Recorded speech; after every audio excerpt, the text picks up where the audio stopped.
Olá a todos, nesse vídeo iremos analisar de outro ponto de vista, a chance do surto de coronavírus, não ser somente mais outro vírus criado em laboratório, mas também a chance de ser um teste mundial de como a população age em meio a uma pandemia global orquestrada pelos senhores do mundo.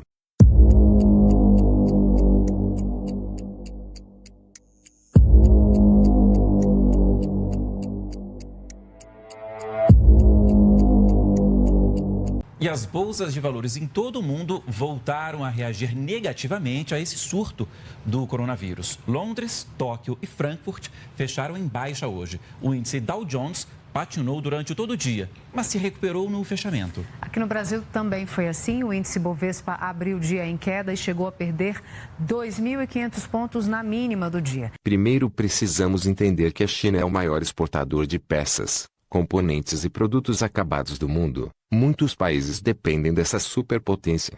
Nesse surto de coronavírus, muitas empresas tiveram que paralisar as linhas de produção e fecharam as portas por causa do vírus. Tivemos também a bolsa de valores caindo ao redor do mundo, infectando o mercado financeiro, fazendo com que tivesse perdas trilionárias.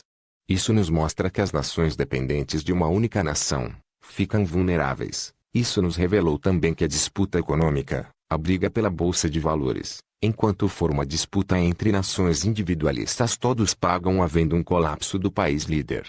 Isso é um forte álibi para convencer as nações futuramente que esse modelo econômico que vivemos está fadado ao fracasso toda vez que houver casos assim, e que melhor seria uma união global da economia.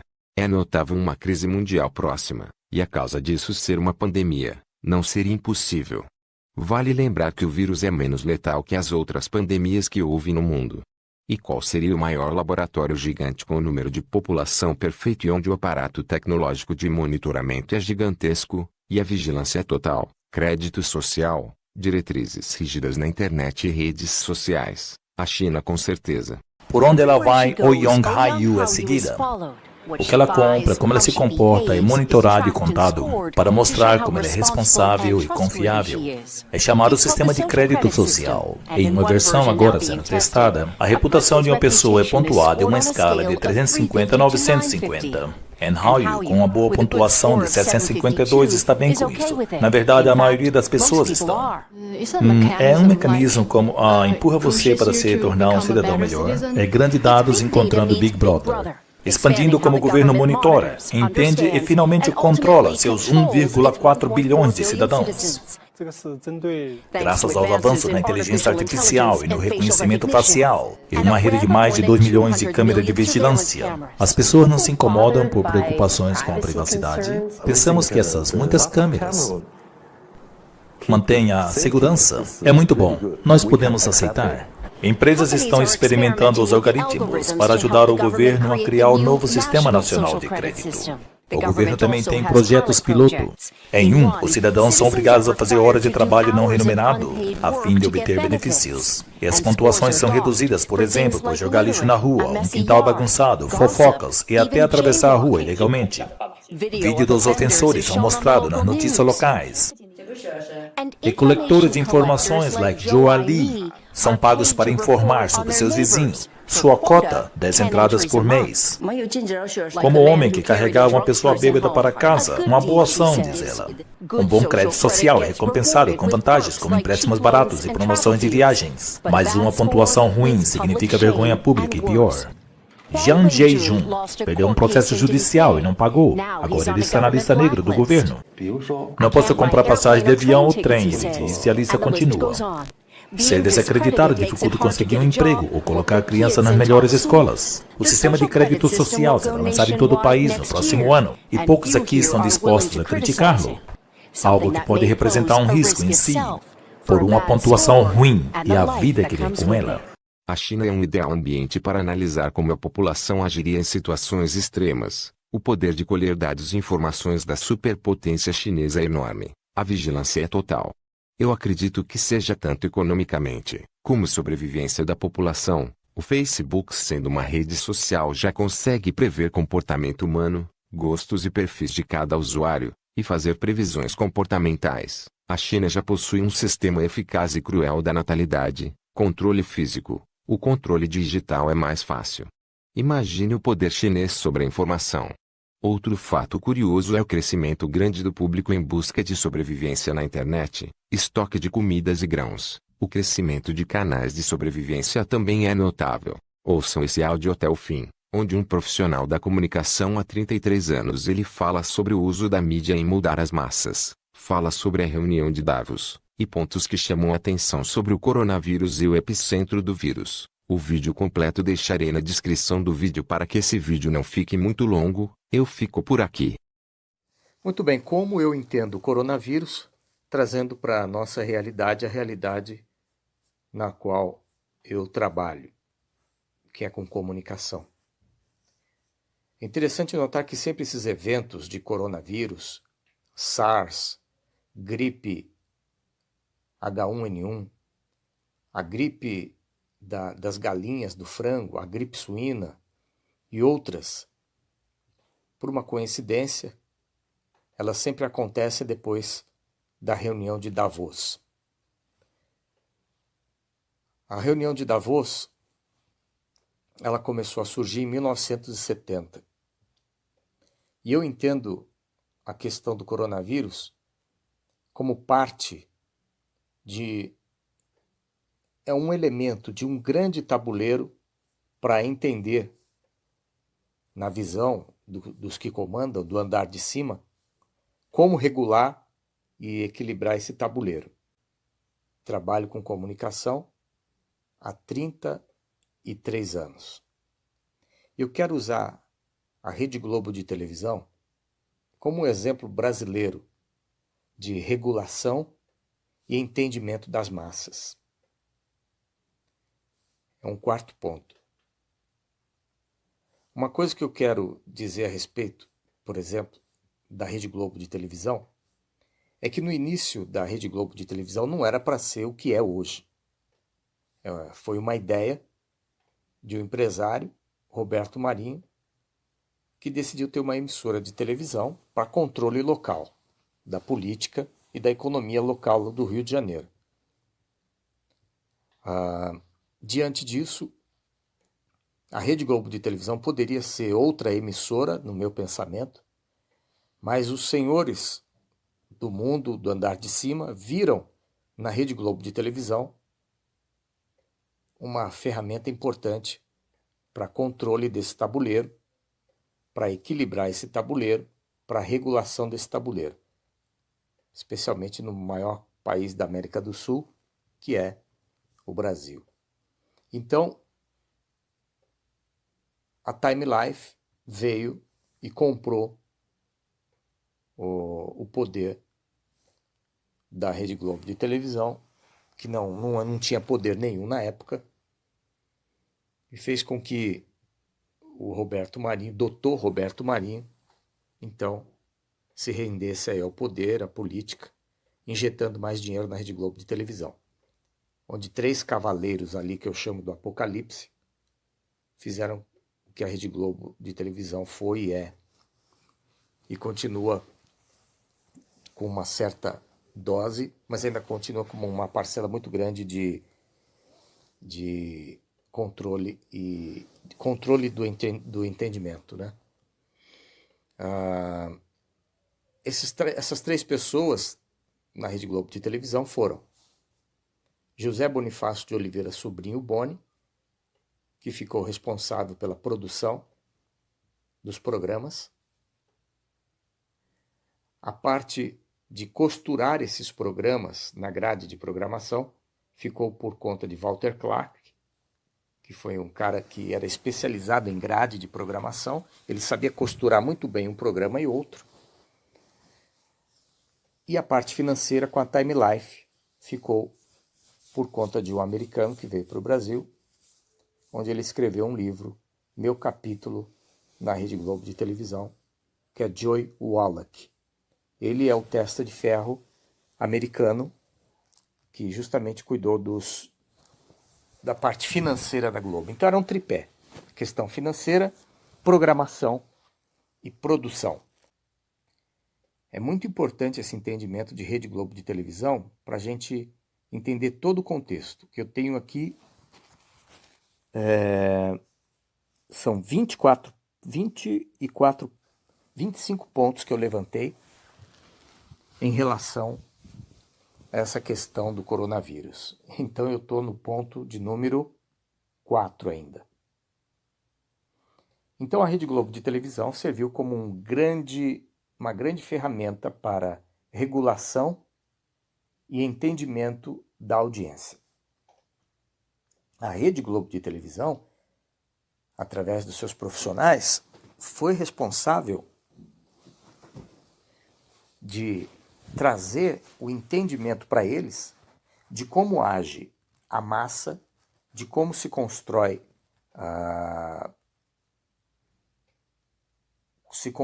elementos para que essa massa seja direcionada como um ratinho no laboratório. Um dos exemplos que eu dou, por exemplo, é o fato do plim-plim da Globo, que funciona como um elemento, como um ponto de contato entre a empresa e o que a outra pessoa do outro lado vai agir, como ela vai agir. Eu esqueci esse nome, mas ao longo da explanação eu vou lembrar. O plim-plim funciona como um gatilho, exatamente. Um gatilho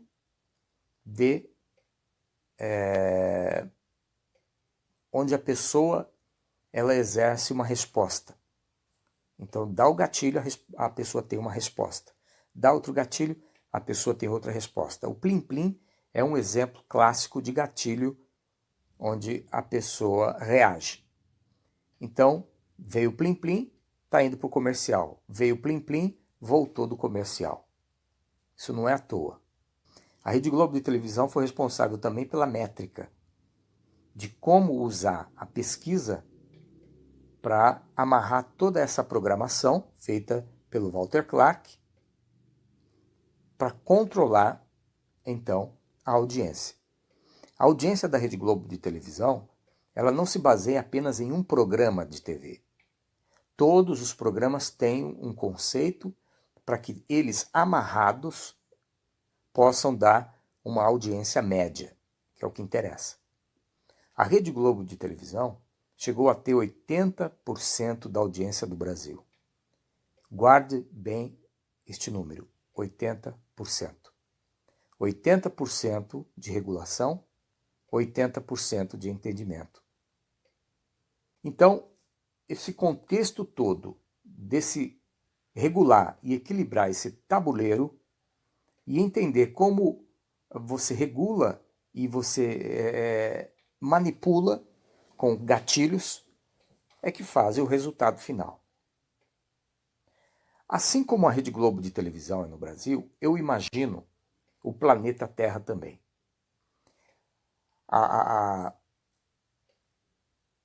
As nações. Cada nação sendo um programa de televisão que deve ser meticulosamente costurado para dar um resultado final.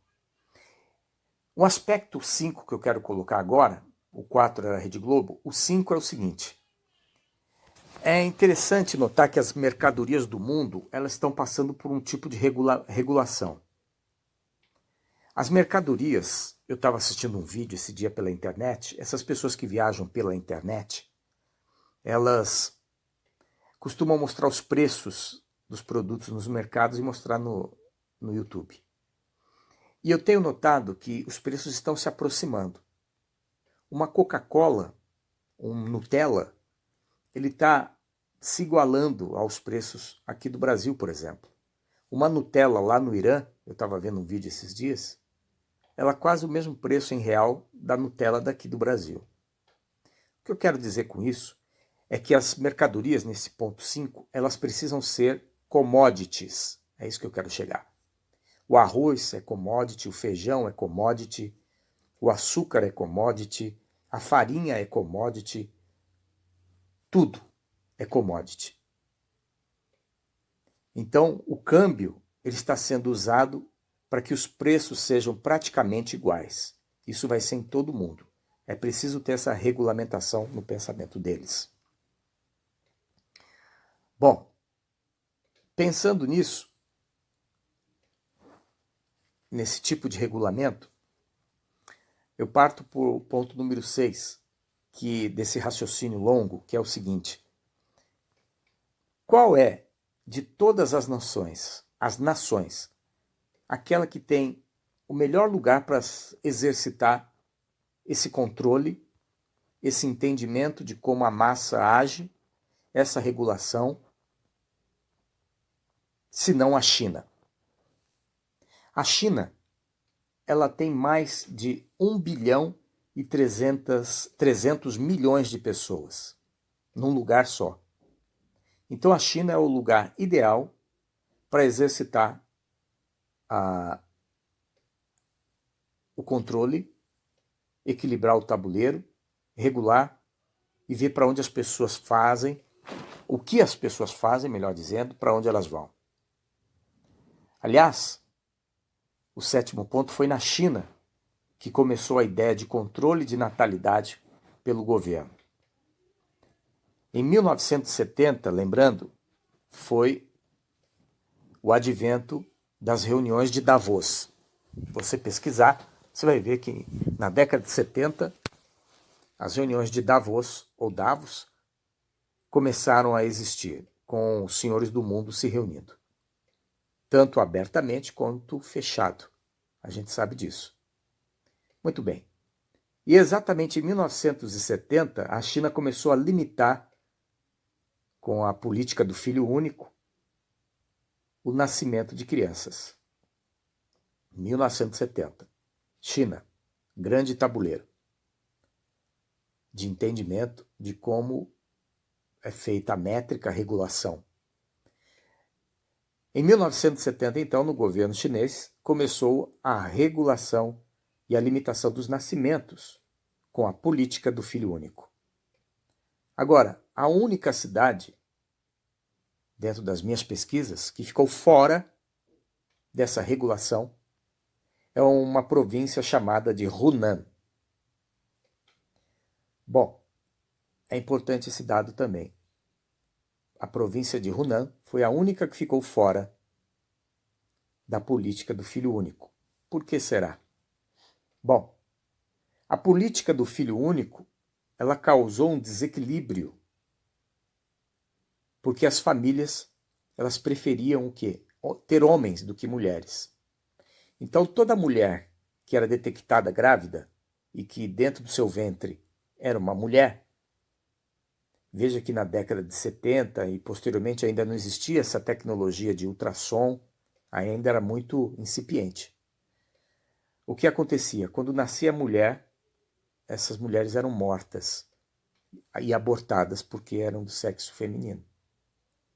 Imagina, a criança nascia, descobria que era mulher e era morta. Então isso causou um desequilíbrio para frente, onde só tinha homens. Mais um desequilíbrio programado. Bom, é o mesmo processo. Bom, tópico 8. Nesse contexto era necessário entender como a população agiria, para onde ela iria, o que a população pensa. Então a China hoje, no meu entendimento, continua sendo um grande celeiro de teste.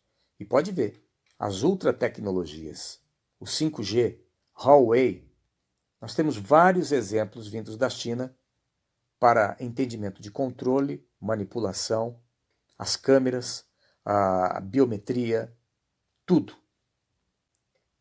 China. Ponto 9. Vamos voltar um pouco à cidade de Hunan, aquela que ficou fora do controle da natalidade a partir de 1970. Hoje, nas pesquisas pela internet, a gente pesquisa de longe e usa essas ferramentas e retém o que é bom. Essa cidade de Hunan, ela possui 90 milhões de habitantes. Essa província, 90 milhões de habitantes. Bom, interessante notar que Hunan